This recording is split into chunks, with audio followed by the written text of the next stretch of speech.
Indiana Newsdesk is made possible in part by the following. IU Center for Applied Cybersecurity Research, working to improve cybersecurity and provide policy guidance through partnerships with industry, government, and academia. Smithville Fiber, the Gigacity Company, fiber internet, HD, and digital IPTV in southern Indiana. More information at smithville.com.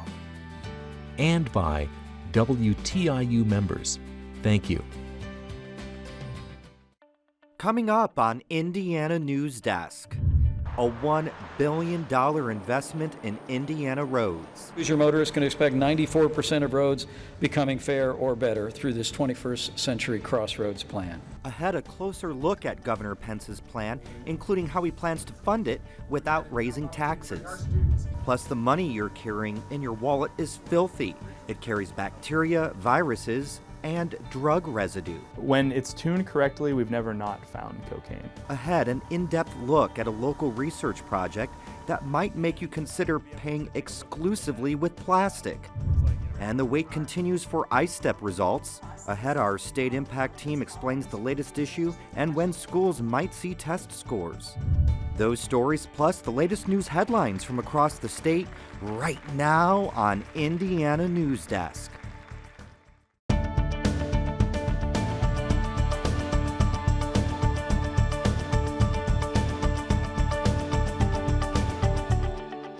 Welcome to Indiana Newsdesk. I'm Joe Wren. The timing of Secretary of State John Kerry's visit to Indiana University yesterday in many ways couldn't have been better. Kerry took the stage at the IU auditorium at the same time President Obama announced his plan to halt the U.S. troop withdrawal in Afghanistan.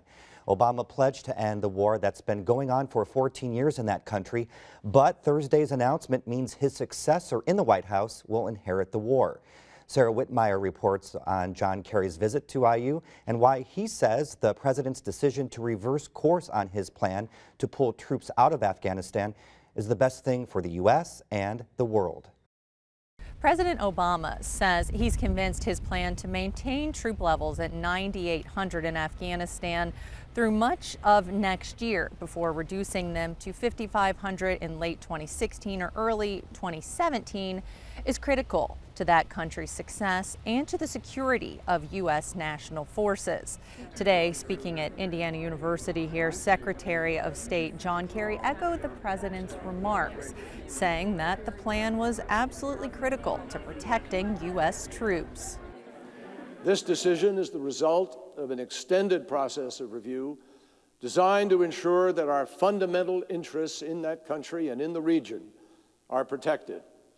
Our continued military presence there is essential to give the new government of national unity the support that it needs to implement reforms and defend its population against violent extremists who seek to impose their will. And it is important to us as Americans who understand what happens when you don't have governed spaces anywhere and the vacuum is filled by extremists. The opening of Indiana University's new School of Global and International Studies was the reason for Kerry's visit. But it wasn't your typical grand opening speech, with Kerry delving into some of the biggest global challenges facing the country. In addition to Afghanistan, the secretary talked climate change, the Iran nuclear deal, and trade. The complications of this era are neither reason nor excuse to duck our common responsibilities. On the contrary, it is precisely because of the complexity of this world that we are required to tackle the hardest challenges and live up to the magnificent legacy that we inherited. If that doesn't sound easy, my friends, it's because it isn't. After the address at the IU auditorium, Kerry attended a luncheon at the new Global Studies building. IU President Michael McRobbie presented him with a key to the building as a thank you for what he called Kerry's superb address. I think everybody will agree that was a truly extraordinary and unforgettable address by Secretary Kerry, one that will stay with everybody here for the rest of their lives. Kerry's visit marks the first time a sitting Secretary of State has visited IU in the last 2 decades. For Indiana Newsdesk, I'm Sarah Whitmire. Protesters gathered during Kerry's address at the Showalter Fountain on IU's campus. The group held signs reading "No Nukes," "Stop Kerry," and "Stand with Israel," among others.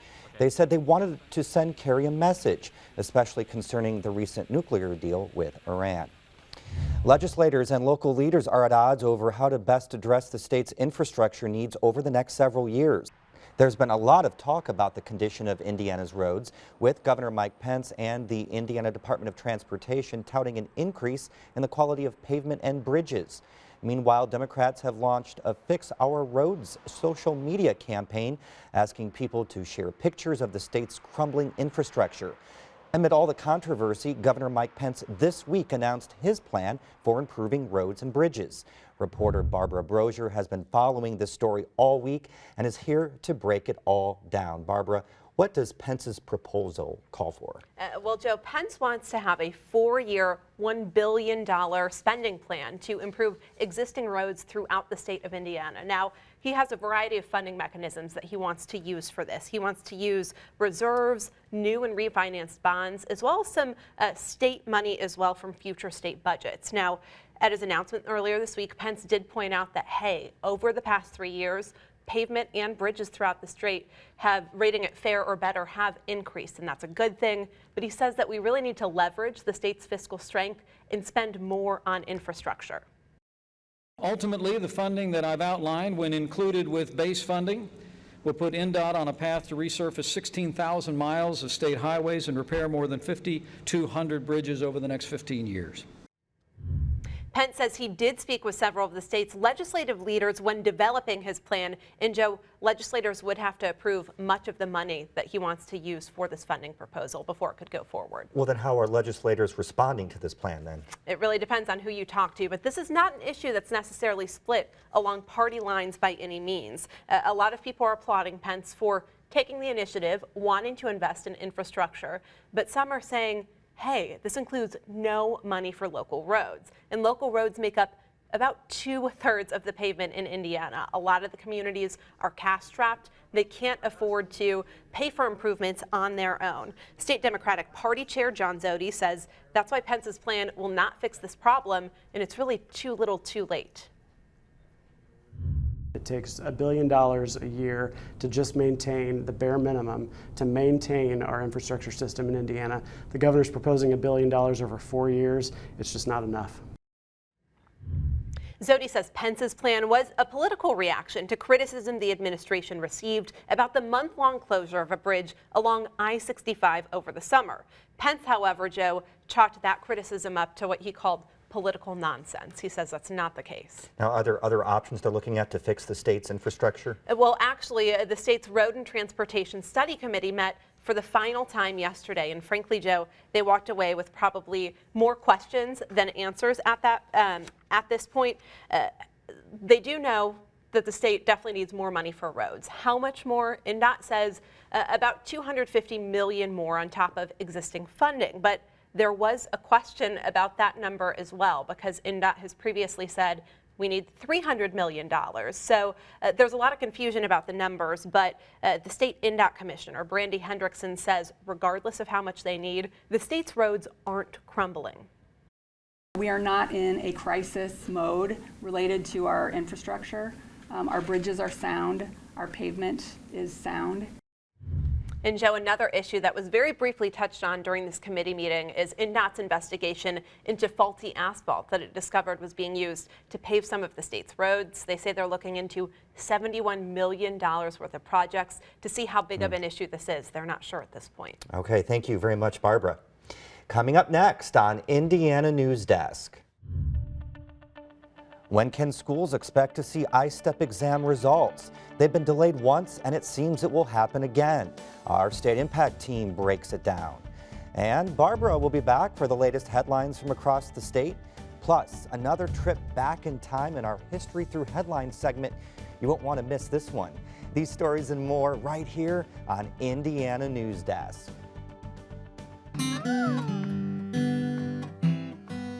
I can change the world with my own 2 hands, make it a better place with my own 2 hands. I'm gonna make it a brighter place.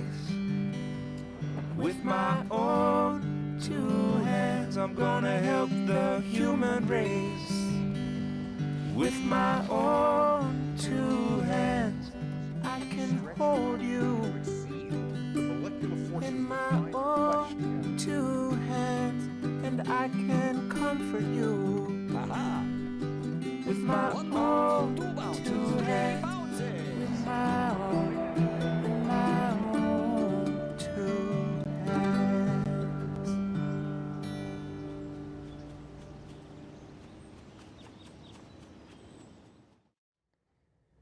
Welcome back to Indiana Newsdesk. Now, for headlines, Barbara Brosier is back with the latest on this week's top stories. Thanks, Joe. A statewide panel is beginning to identify some possible fixes to Indiana's teacher shortage. The ultimate goal is to develop strategies to recruit and retain quality teachers throughout the state. The group identified 10 possible issues this week standing in the way of teacher recruitment and retention. They are mentoring, compensation, positive press, career options and support for teachers, improving standardized testing, revising teacher evaluations, supporting teachers' ongoing learning, offsetting costs of preparation programs, clinical experiences for teacher candidates, and revising professional development. The Interim Study Committee on Education will meet Monday, and included on their agenda is further discussion of the teacher shortage. There are a lot of ideas about what should become of the soon-to-be vacant IU Health Bloomington Hospital site. Residents and community leaders offered their comments this week at a public meeting. As Becca Costello reports, they won't have a say in the final decision, but the city says the hospital is taking resident feedback seriously. IU Health will begin construction on its new location on the current IU Golf Course driving range off of the Indiana 45-46 bypass in early 2017, leaving its current location south of 2nd Street open for redevelopment. The plot is owned by IU Health. Mayor Mark Cruzan created the hospital site reutilization steering committee to advise IU Health as it decides what to do with the property. Deputy Mayor Adam Wasson. And what the hospital has been great so far with is being a community partner and wanting to hear from the committee and wanting to hear from the public on what the public thinks. Some of the suggestions being floated use the space to create transitional housing for formerly incarcerated people, create a senior center, a performing arts center, or a commercial center with restaurants and retail. The new hospital location will be ready for operations in 2019 or 2020. Until then, the committee will continue to collect public input and make recommendations to IU Health. For Indiana Newsdesk, I'm Becca Costello. The Indiana Bureau of Motor Vehicles may owe some Hoosiers money. The BMV admitted to 112 overcharges as part of a class action lawsuit involving tens of millions of dollars. A judge approved the class action lawsuit against the BMV earlier this week. Back in February, Governor Pence announced customers had been overcharged an additional $2 million by the BMV over a period dating back 6 years. The agency administers more than 1,000 different fees and taxes. People packed the White Rabbit Cabaret in Indy for a show of a different kind Tuesday night, the first Democratic presidential debate. Harrison Wagner reports. It was a packed house at the White Rabbit Cabaret in Indianapolis on Tuesday night as dozens gathered to watch the first Democratic presidential debate with candidates Hillary Clinton, Bernie Sanders, Martin O'Malley, Jim Webb, and Lincoln Chafee. During the debate, Senator Sanders focused on wealth inequality, often getting a big response from the White Rabbit audience. I think that people are ready for change. I think that the big money ruling politics is an issue that most people have a problem with, including myself. Another audience member, Kaylee Moore, said she saw a downside to watching a political debate in a crowded room. While some members of the crowd had already decided on their ideal candidate, others were hoping the debate would help them choose whom to support. But that's not always easy when watching the showdown with a large group of people. It's appealing, but I feel like the social aspect really does draw your opinion in a certain way compared to sitting by yourself and really listening and gathering it. The 2016 Democratic primaries are scheduled to kick off this February. For Indiana Newsdesk, I'm Harrison Wagner. Indiana University and NSA Crane are entering a partnership that will give students hands-on experience in engineering, science, mathematics, and technology. Leaders from IU and Crane made it official earlier this week as they signed the accord. A report released last year by the Patel Technology Partnership Practice said more collaboration between IU and Crane would help strengthen the region's economy. Now, as part of the collaboration, students will learn about the challenges of operating a large naval base. Their first project will be studying energy use at the base and coming up with ways to make the facilities more efficient.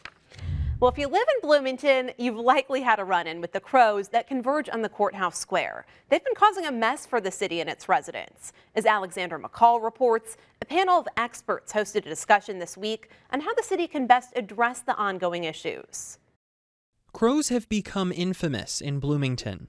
2014, I had guests in from out of town, and for the first time ever, I've had to actually apologize for our downtown. It was not the buildings and not the people of downtown, but what it was is all the droppings and excrement from these crows that were over everything.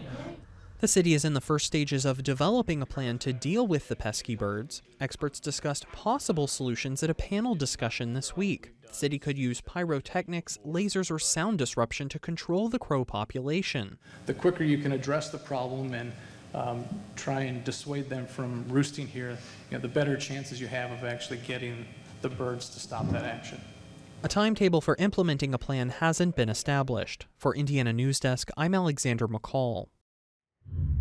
Thousands of bacteria are living on the money you carry every day. Every time you touch a dollar bill, some of that bacteria is making its way onto your skin, and that's not all. A comprehensive 2009 study revealed about 90% of the country's paper money is contaminated by cocaine.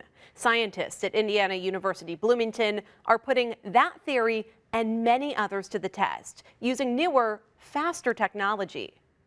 So here we can place a dollar bill in front of the source. After a while, we'll be able to see enough of the cocaine that's residually present on the bill, and we'll be able to take a look at what that looks like in a mass, what we call a mass spectrum. Just about every bill tested in this Indiana University chemistry lab ends up showing the same results. When it's tuned correctly, we've never not found cocaine.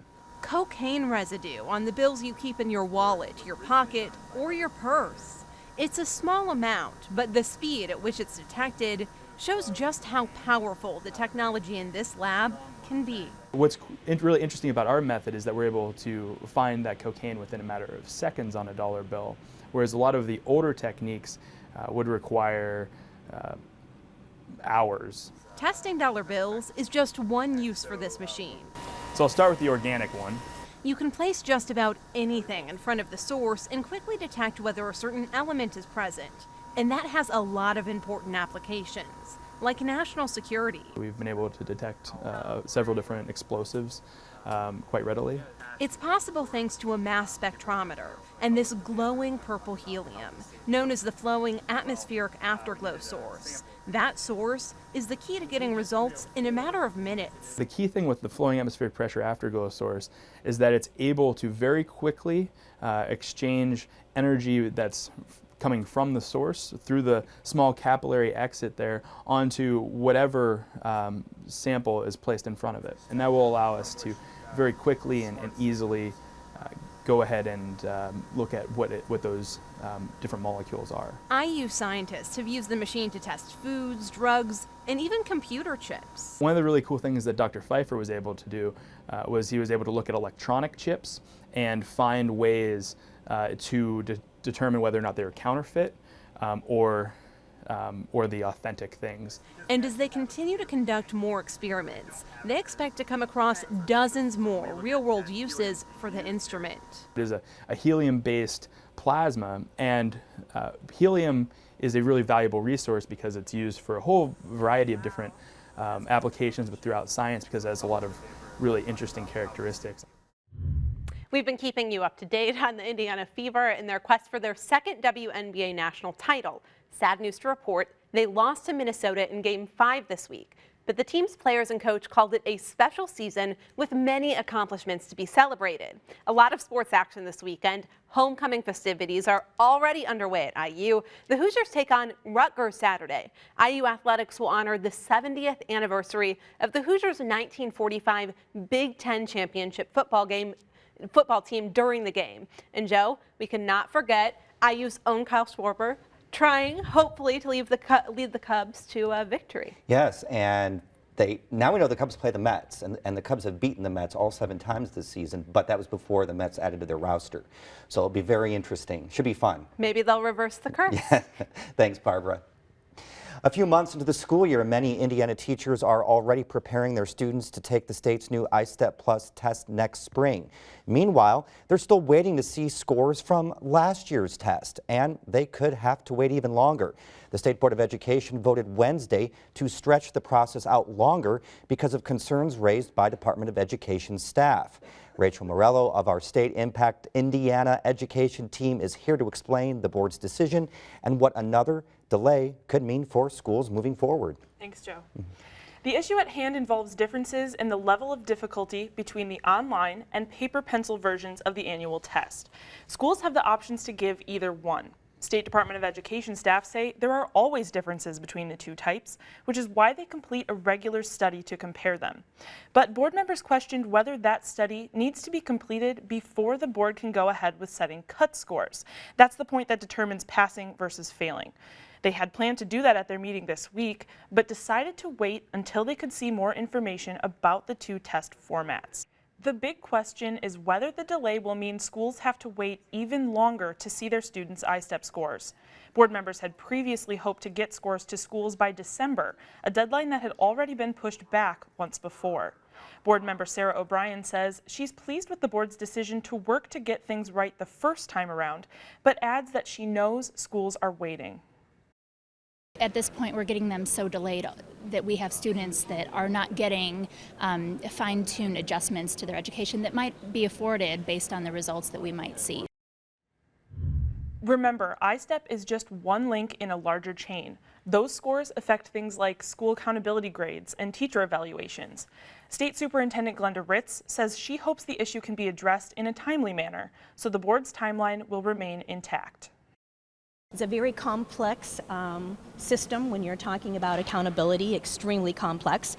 And when assessments are involved and you're talking about validity and you're talking about a brand new assessment that we gave last time, issues are bound to arise. And so we'll just address them and move forward.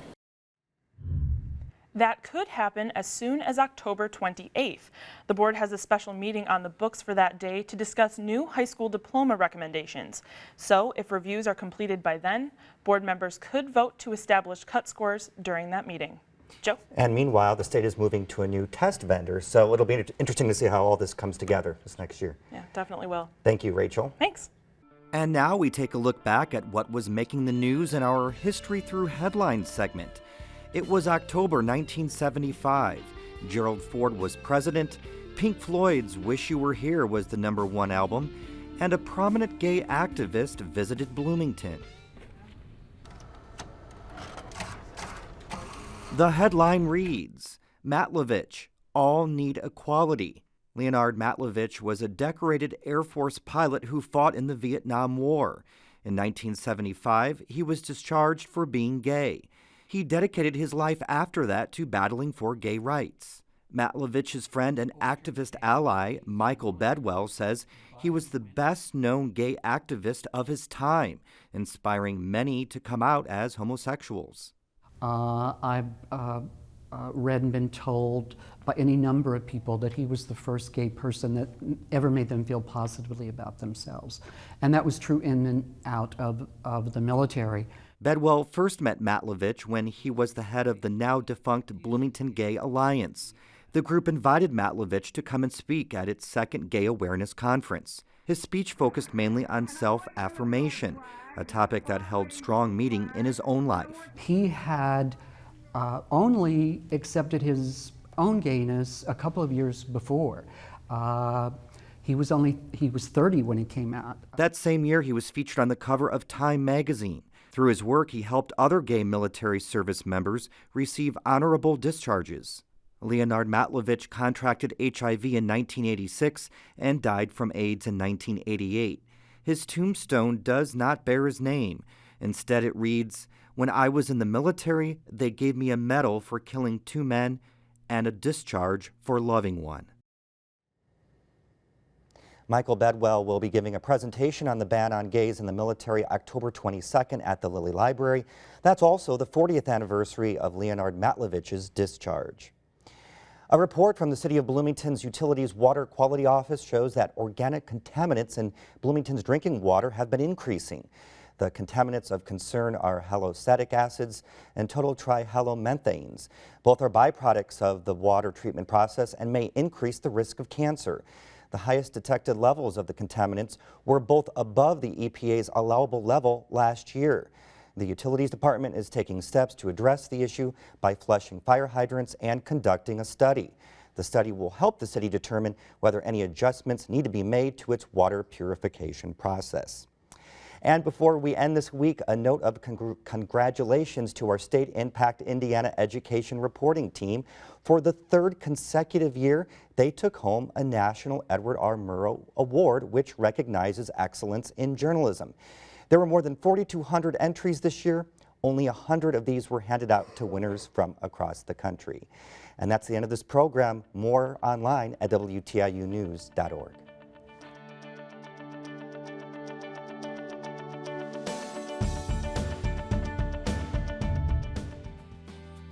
Indiana Newsdesk is made possible in part by the following. IU Center for Applied Cybersecurity Research, working to improve cybersecurity and provide policy guidance through partnerships with industry, government, and academia. Smithville Fiber, the Gigacity Company, fiber internet, HD, and digital IPTV in southern Indiana.